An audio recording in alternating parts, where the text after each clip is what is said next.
Hey everyone, we are almost at the end of this course where we are going to deploy the project which we done throughout this course. So this Netlify is a platform where we can host our projects for free.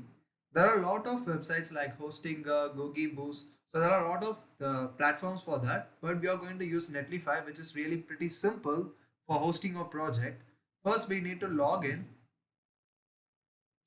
Here you can see it will show you some steps. So I'll just log in with my GitHub. So if you want, you can just log in with email or GitHub, whatever you want.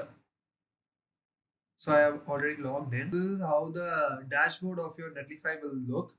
So these are some of the projects which I already hosted. And now come back to the VS Code, and here you need to stop the server. To stop it, you can just press the Control C in your keyboard. Yeah, the server has been stopped. And then you can see here to create a production build, use yarn build.